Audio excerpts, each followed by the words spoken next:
Hey guys, Pretzelman945 here. Welcome back to another video. Um, in today's video, I am going to be reviewing the new Last Kingdom spin-off movie, Seven Kings Must Die. So for a little bit of context, I absolutely love The Last Kingdom. And I would highly, highly recommend it to anyone remotely interested in England history or English history, or Viking history for that matter as well. Um, or if you're just looking for like an incredible medieval action show or just an amazing TV show in general, I would highly, highly recommend that show. It's my eighth favorite show of all time. Um, and they just came out recently with a Netflix spin-off movie called Seven Kings Must Die. And cut straight to the point, the film was absolutely fantastic. Um, just like the actual show, it literally like felt like an extended episode of The Last Kingdom. I mean, it was like an hour and 50 minutes, and the episodes are normally like 50 minutes to an hour anyways. Um, it felt like perfectly paced, perfectly like self-contained, and as per usual, the music was epic and like um awesome. The action was incredibly gritty and extremely entertaining to watch. Um, um, and I thought that it served as an absolutely perfect conclusion to the to like the Last Kingdom in general. Um, because not only was it the perfect character ending possible for um Uhtred and the end of his life. It just could not have been more perfect. In every possible way. Um it also like killed off several characters in meaningful ways. And also gave a lot of development toward other ones. So touching on the Uhtred thing first, I think that this literally could not have been a more perfect finale to Uhtred's entire character arc. Um, this movie, it basically masterfully dealt with his like themes of like it actually took a unique perspective on like him being tired from battle, which is something that um we haven't really seen from Uhtred before, and he's like really vying for peace, which is like something that we have seen before, but from that particular angle, it was very um, fresh take on the character, even though this literally he's been the main character for a five-season TV show. Um, and I think that the way that Uhtred develops and like how he eventually comes to accept that his time has come, essentially, and how all he wanted was like the betterment of um England and like um and I feel like the way that they ended off Uhtred's character arc perfectly demonstrates how he literally was the living embodiment of Alfred's dream. Um which brings me, speaking of kings, now we come to Ethelstan's character. Um, and man, his character was fantastic in this movie.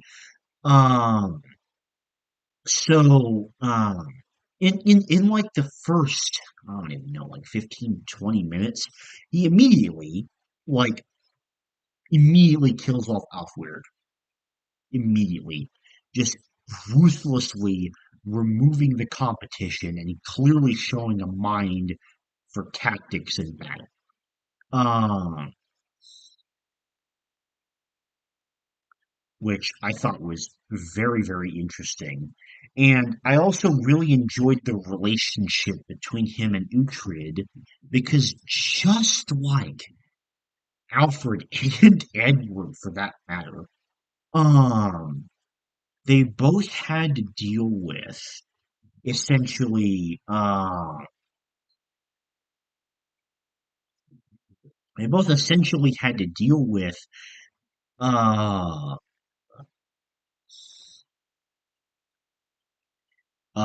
like, um, like, uh, let me start over. I think the way that they handle this idea of like oath keeping versus oath breaking was once again like that has come full circle in terms of like, he did it for Alfred, he did it for Edward, and now he's done it for Ethelstan. Um, guys lived through three different kings of England, um, which is kind of crazy to be honest. And I think that that relationship is worked on very well. Um, the final character that I really wanted to talk about was Inglemunder, who is a character that's introduced specifically for this movie, who is supposedly this really good friend of Ethelstan and a great commander of his, um, who is pretending to be a Christian, but is actually a Dane. Um, and his character was extremely fascinating because as he pretended to be Christian, you almost found it believable in what he was saying, and the way that he manipulated Ethelstan is just like it's cruel and it's fascinating. Uh, because it's like this special like angle essentially. It was just really, really interesting character, very well written.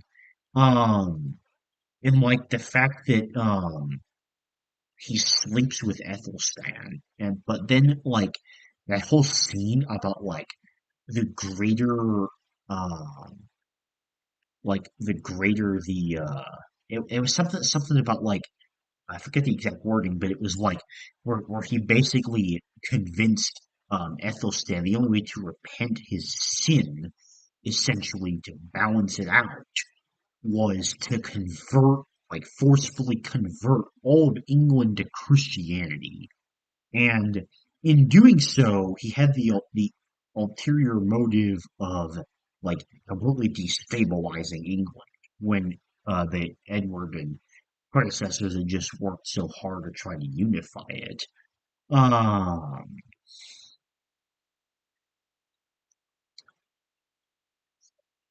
Trying to think, is there anything else? Finnan and what was and the other guy's name I forget the name of were both great, really funny. And I liked Finnan's narration. I thought that was also very interesting. Um, I also really like the plot idea of like the literal seven kings must die. I think it was just like super interesting. And even though it technically doesn't end up becoming true, like the way that it technically also did, because five of their sons ended up dying. And uh